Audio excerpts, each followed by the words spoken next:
Okay, so get this.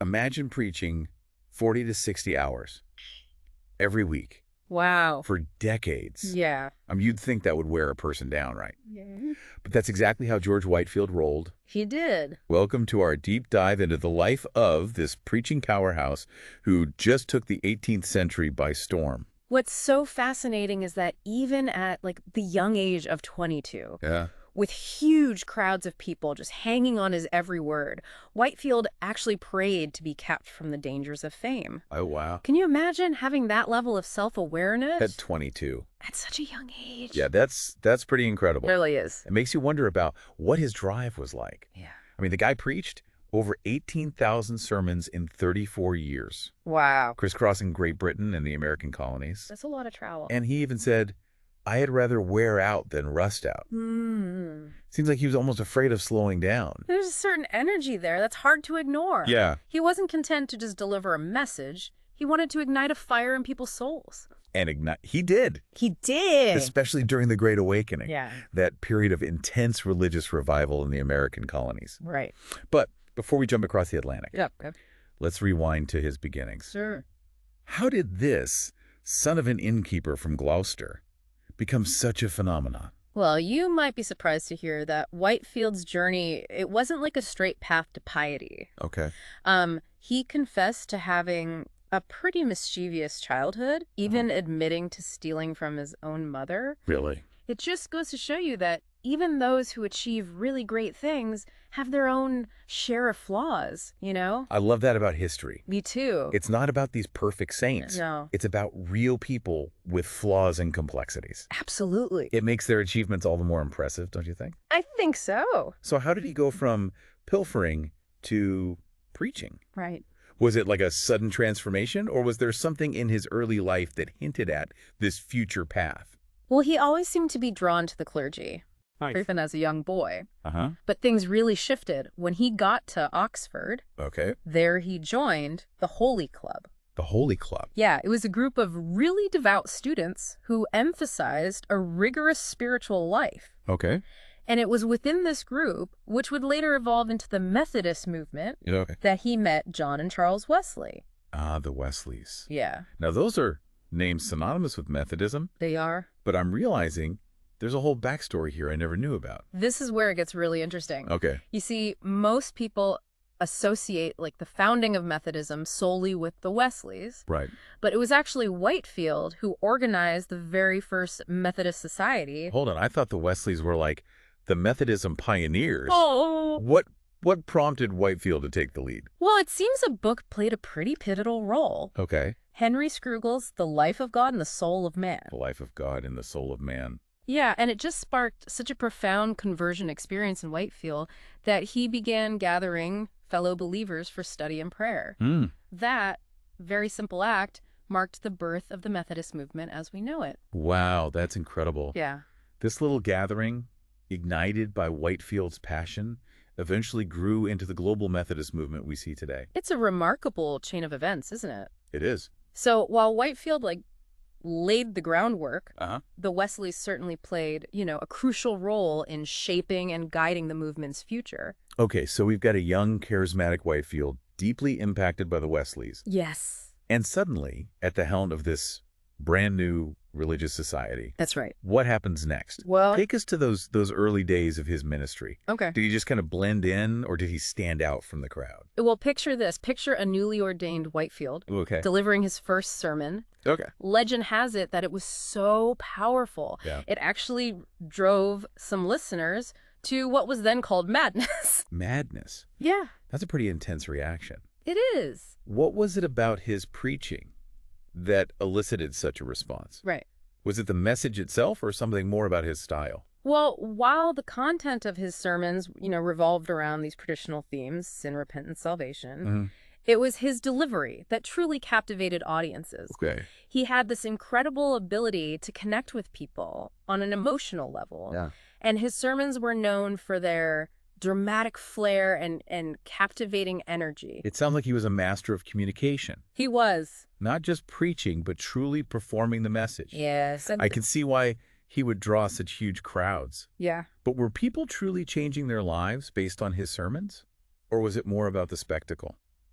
There were definitely reports of like widespread conversions Like- and profound spiritual awakenings during this period. Okay. It wasn't just a fleeting emotional response, it was a genuine shift in people's beliefs and behaviors. So it's clear that he was making waves in England. But you mentioned his connection to the American colonies earlier. Yes. What exactly drew him across the Atlantic, and what kind of impact did he have on the colonies?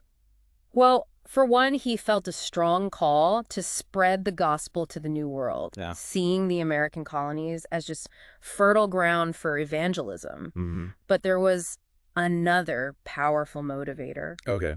It was his deep compassion for orphans. That's interesting. Yeah. He was juggling the demands of leading this burgeoning religious movement Right. with his personal mission Yeah. to help the less fortunate. He was. Tell me more about that. Sure, he actually founded an orphanage in Georgia Okay. and devoted a significant amount of his time and resources Wow. to ensuring its success. Hmm. It wasn't just a side project for him, it was a cause deeply intertwined with his faith and ministry. To be tackling those two massive undertakings simultaneously Yeah, really speaks volumes about his commitment. it really does. And I think we're just scratching the surface of his story. I know. There's so much more to uncover about his transatlantic adventures, his relationship with the Wesleys, and the challenges that he faced. Oh, yeah. We'll dive into all of that and more when we return for the next part of our deep dive into the life of George Whitefield. Welcome back to our deep dive into the life of George Whitefield. Last time we left off with him, riding the wave of the Great Awakening, preaching to those massive crowds in the American colonies, and pouring his heart into that orphanage in Georgia. I'm exhausted just thinking about it. It's truly remarkable, the energy he had. But remember, he was also navigating a really complex relationship with John and Charles Wesley. Right, those theological disagreements you mentioned. Yeah. It's easy to think of historical figures as like monolithic. You know, right? But there were some pretty fiery debates going on behind the scenes. Oh, yeah, for sure. Can you unpack those differences for us a bit? What were the main sticking points? Imagine trying to decide who gets into, like, an exclusive club. Okay. One group, the Calvinists, like Whitefield, believed that guest list was predetermined. Okay. In their view, God had already chosen who would be saved, and there wasn't much anyone could do to change that. So it's like having a VIP list set in stone no matter how much you want to get in? Exactly. Okay. But the other group, Yeah. the Arminians, like the Wesleys, Uh-huh. believed that everyone had a chance to get on that list. Okay. They emphasized free will, Okay. arguing that individuals could choose to accept or reject God's grace. Okay, so it's less about a fixed guest list and more about an open invitation. Right. That's a pretty fundamental difference. It is. I can see how things could get heated. Oh, yeah. How did this play out in their ministry? Yeah. Did they try to reconcile these differences, or did it create, like, a rift? It definitely caused some friction, Okay. especially while Whitefield was busy preaching in the colonies. Uh-huh. John Wesley published a sermon back in England Okay. that directly criticized Whitefield's Calvinistic views. Oh. And get this, Charles Wesley, known for his kind of fiery personality, actually called John Calvin Okay. the founder of Calvinism, Right. the firstborn son of the devil. Whoa. Yeah, That's a pretty harsh statement. it is. What led to such strong feelings? Right. Were they just debating theology, or is there something more personal at play? This wasn't just like an academic disagreement. Okay. It cut to the core of how they understood God's grace and the path to salvation. Yeah. It challenged the very foundation of their beliefs. Right. And you have to remember, this was a time when, religious beliefs were deeply intertwined with social and political life. So imagine being a follower of the Methodist movement at this time. Right. Your two leaders are publicly disagreeing on some pretty major beliefs. Yeah. That must have been confusing, even disheartening for some people. It was undoubtedly a challenging time for the movement. Yeah. But here's the thing about Whitefield. Go. Despite these really strong disagreements, Yeah. he truly valued unity. Oh. He actively sought to maintain peace within the movement, even stepping down from a leadership position to avoid further division. Wait, he stepped down. He did. That seems like a huge sacrifice, especially considering how influential he was. It was. What does that tell us about his character? It speaks volumes about his humility and his Yeah. commitment to a greater purpose. Mm-hmm.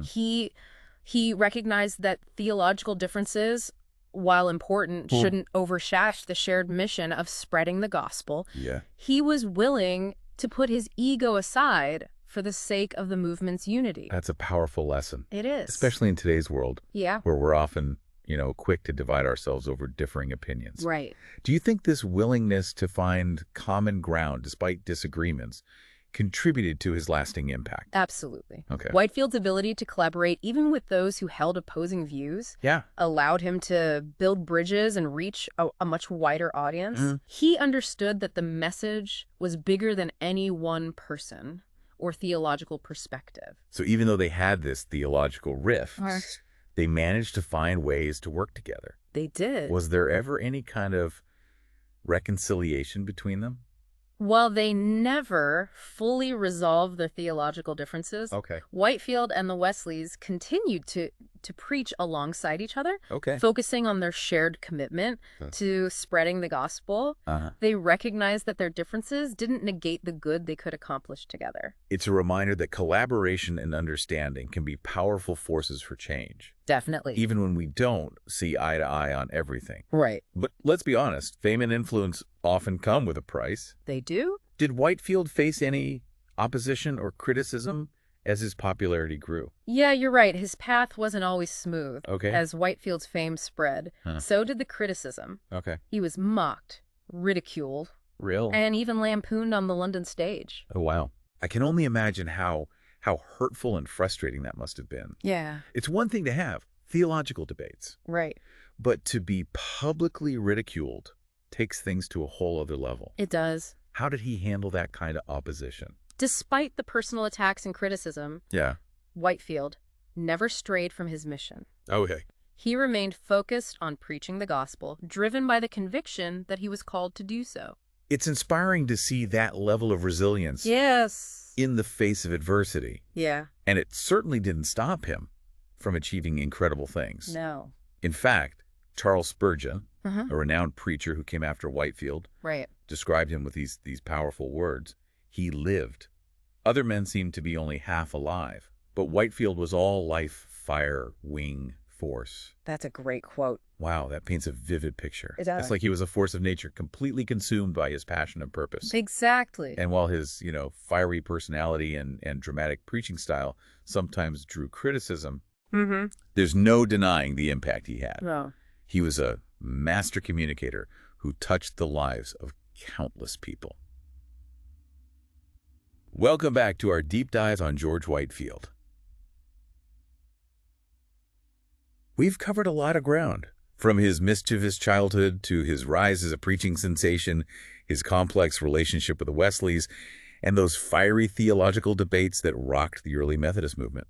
We have. It's been quite a journey. It has. But as we approach the end of our journey through his life, I'm kind of curious about his final days. Where did this incredible story come to a close? Yeah, that's a great question. After all those years on the road, Right. preaching thousands of sermons, crossing the Atlantic multiple times, Right. how did he spend his final moments? His ending was as dramatic and impactful as his life. Okay. Imagine this. It's September 1770, and Whitefield is in Newburyport, Massachusetts, on his 7th preaching tour of the American colonies. So even after all those years, he was still going strong, still driven by that same fiery passion to share his message. Absolutely, the man was tireless. Wow. But even the most dedicated flames eventually flicker out. Right. After preaching what would be his final sermon, Whitefield passed away that very night in the Presbyterian parsonage in Newburyport. It's almost poetic, isn't it? Yeah. To spend your last moments in a place of worship, having just delivered a message of faith. It seems fitting for a man who dedicated his entire life to serving God and spreading the gospel. He was buried there in Newburyport at the church where he preached his final sermon, marking the end of an era. It's amazing to consider the ripple effect of one person's life.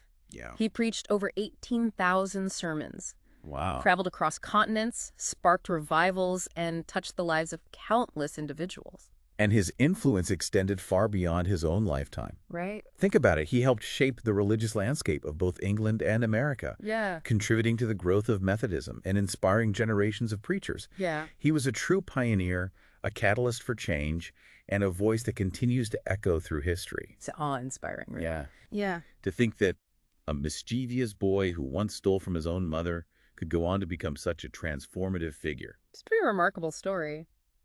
So as we wrap up our deep dive into George Whitefield's life and legacy, what are like the key takeaways? What can we in the 21st century learn from his journey? Well, first and foremost, I think his story highlights the power of authenticity. Okay.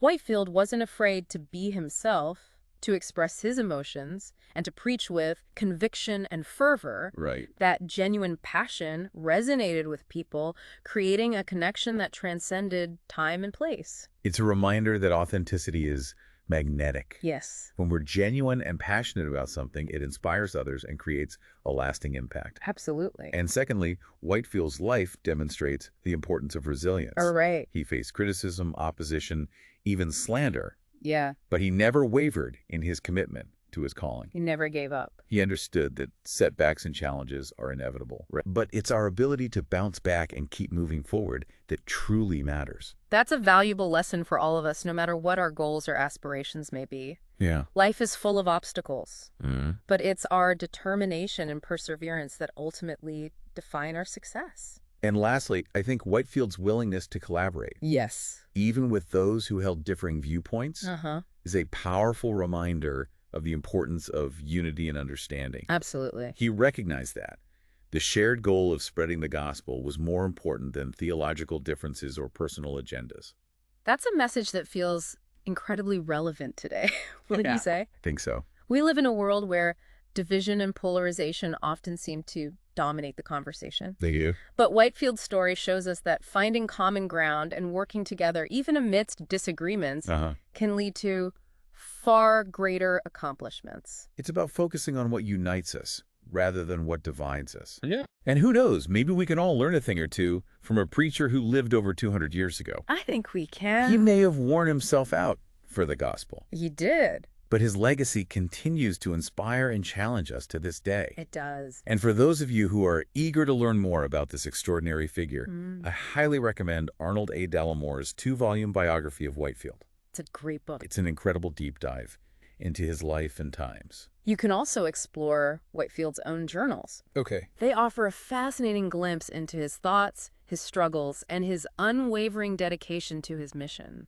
So until next time, keep exploring, keep questioning, and keep diving deep into the stories that shape our world.